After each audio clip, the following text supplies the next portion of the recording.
Hello and welcome to Laytechs Weekly, episode 15 September 2020.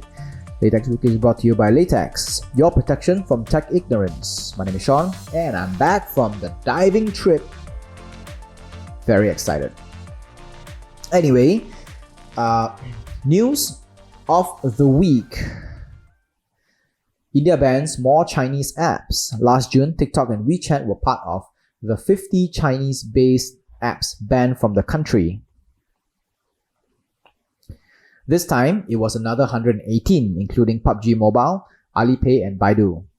According to its Ministry of Electronics and Information Technology, they have received complaints about apps, quote, stealing and surreptitiously transmitting users' data in an unauthorized manner to servers which have locations outside India. It doesn't specifically mention China, but it doesn't need more connected dots here.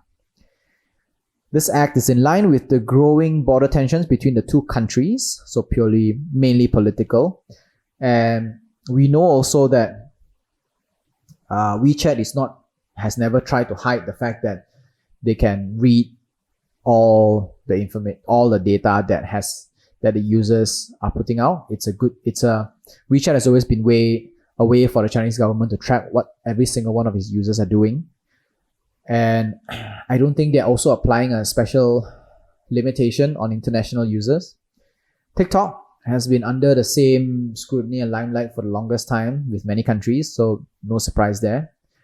And I guess it's a good time for India to say they are banning all these apps because of the border tension with China, and they don't want China to be snooping around and, getting the upper hand on what's going on in this tussle between them. Intel announces 11th gen CPUs. If you are planning on getting a new laptop, you may want to hold back until the holiday season comes. This couple of months, there'll be a lot of things. There are a lot of new tech getting released, right? Apple is releasing their hardware. Intel just announced the 11th gen CPUs. They are now called Tiger Lake chips. It's their i3, i5, i7, and i9 range of fan chips, which the company claims will be good for thin and light laptops. And it offers better speed at lower power consumption. So this is a big thing because Intel's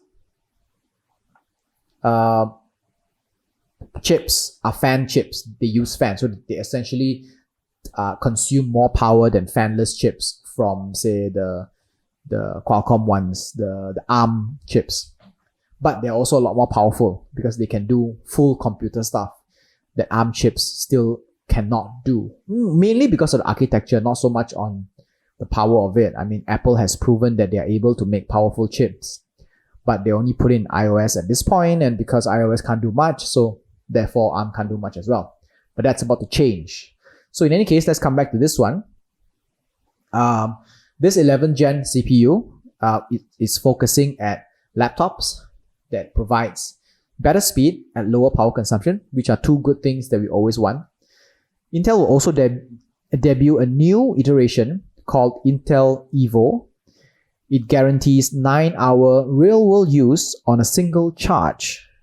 This works only with 1080 pixel systems, so not those 4K kind of stuff. It has fast charging. It can go up. It can charge up to 4 hours in 30 minutes. Wi-Fi 6, Thunderbolt 4, and it allows the system to wake in less than a second. That is a big wow. The speed, right? And it also comes with a new logo, kind of like a redesign. I guess AMD's pressure has finally gotten Intel to buck up. I like this. If they keep pushing each other, and then we get to see a lot of good innovation coming up between the two of them. And also with the fanless ones, the AMD and Qualcomm ones as well. The ARM, the Qualcomm guys, the ARM and the iOS chips. Apple postpones release of anti-tracking feature on iOS 14. Apple initially planned to release a feature that will allow users to disable and enable ad tracking for all apps in the devices. So what this does is Apple will let all the iOS devices know a list of all the apps that are tracking them, and they allow the users to disable all the tracking functionalities. That plan was met with a big backlash, particularly from Facebook, because Facebook's ads depend on these tracking abilities to work.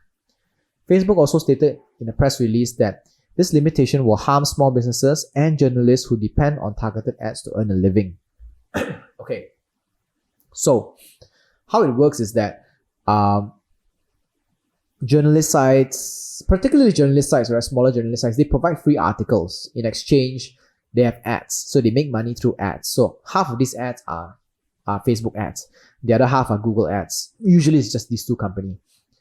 So if iOS says we are disabling the tracking, we are allowing users to disable the tracking, which means that they cannot track and they cannot feed advertisement onto these articles, which means that the journalists and writers and all that cannot make money through advertisements, which means that if they can't make money through advertisement, they will have to go through different means, by which one of it is to put a paywall and make us consumers pay to read articles.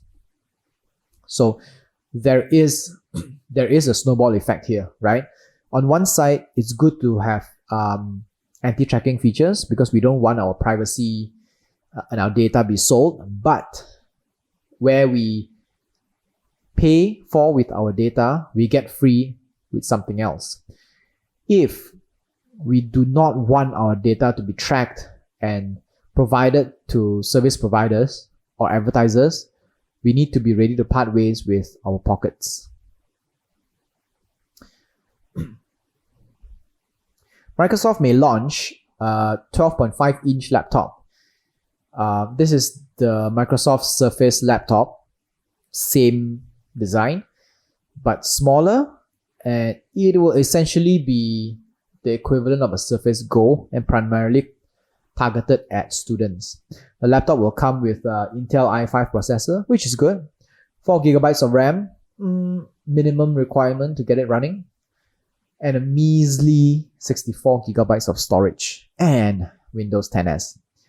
No reports on whether it can be upgraded to Windows 10 proper. I hope it can. So, although the RAM is low, at least it has a better powerful processor than the Intel Gold fanless architecture that is on the Surface Go. And judging by the storage, Microsoft expects this device to be used mainly with cloud services, their Microsoft Word and all the cloud stuff, 365 or Google Drive, right? So it's a student thing. It's not for work with Photoshop and all that stuff.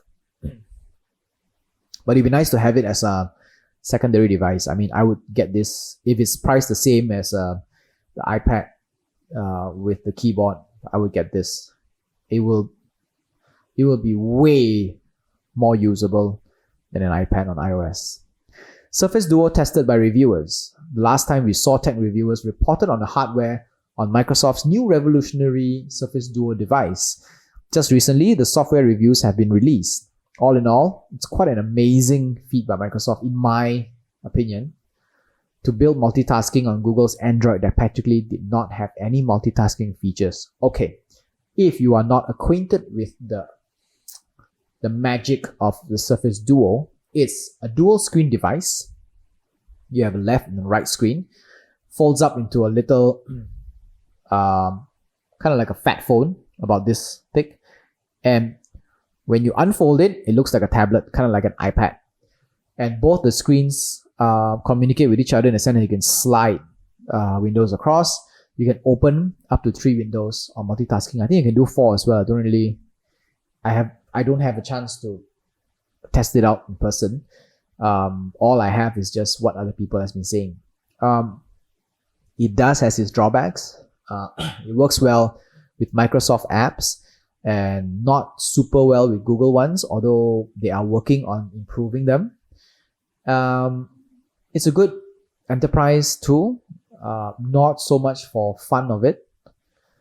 And it needs some work. There are bugs and kinks to be ironed out, but that's usually what happens on the first iteration of something new, right? Most people are very quick to judge on the validity of this form factor.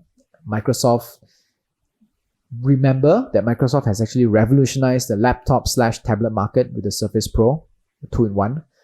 And I believe they can do the same with the Duo. I would like it if it comes with an external attachable physical keyboard, kind of like what they will be doing with the Neo, but the Neo runs on Windows 10, whereas this one runs on Android. I would like to have a physical keyboard so I can, turn it into a more efficient working tool as well. Right, last night, I watched the Social Dilemma documentary and I got scared. We have been told for the longest time that social media tries to adopt the addiction model to keep us glued into their systems. But watching this documentary still gave me a bit of a scare. The Social Dilemma is available on Netflix. You can actually check it out now and go watch it. It's just a one-series documentary. It's not a docu-series. It talks about how social networks not only collect data and shows us ads, but also engineer our behavioral changes based on who is paying top dollars. Right. Personally, I'm actually okay with getting targeted ads because I don't get to see ads for things I don't need, and businesses spend less money on marketing because they get higher conversion and hyper-targeted advertising for every dollar they spend, which means that they get to transfer the saving to consumers. I pay less for a product because marketing cost is less. What I'm not okay with is that companies manipulating what we like and don't like and changing our behaviors based on who is paying for them, who's paying them money. These can be conglomerates, and they can also be governments of their country, governments of other countries. It can be used as a way to compromise the sovereignty of a country by getting the people to vote for a puppet government and then overthrow that government. So it's theoretical, hypothetical, but it is very possible. Go watch it. You will understand. This week's tech of the week is not exactly a hardware, not a software either, but an idea. Google has announced that they will be carbon-free by 2030. This is the most ambitious environmental commitment from a tech company yet. Google said their operations will be run purely on carbon-free energy by 2030, just 10 years away. On top of that, they have purchased enough carbon offsets to essentially cancel out the CO2 emissions the company released since it was founded in 1998. As of 2007, the company has been carbon neutral, meaning they offset the emission generated from burning fossil fuel by investing in renewable energy projects. So they've been pushing for this for the longest time. This is going to be an incredible feat to accomplish, as Google needs to find enough batteries powerful enough to store solar energy for when the sun doesn't shine or when there is no wind. So Pichai, if you're listening, which I'm pretty sure you're not, but if you are, you may want to go check out Tesla. They're doing pretty well with their battery packs and the technology. You can work with them to build some, I don't know, let's not use lithium ion anymore. Let's go look for something new, right? They are also considering nuclear power, but nuclear power isn't exactly carbon free in the sense that it still creates a byproduct, which is radiation. But environmentalists say that it is the lesser of two evils. It's better to generate controllable amounts of radiation which can be properly stored and disposed of compared to CO2, which is the immediate threat to the global environment. All right, so that's all we have for this week's episode of Laytechs Weekly, 15th September. Laytechs Weekly is available on Anchor FM, Overcast, Pocket Cast. I think we're on Spotify right now. I don't really remember.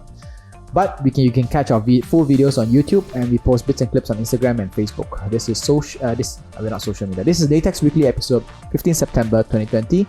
My name is Sean. Stay safe. Au revoir.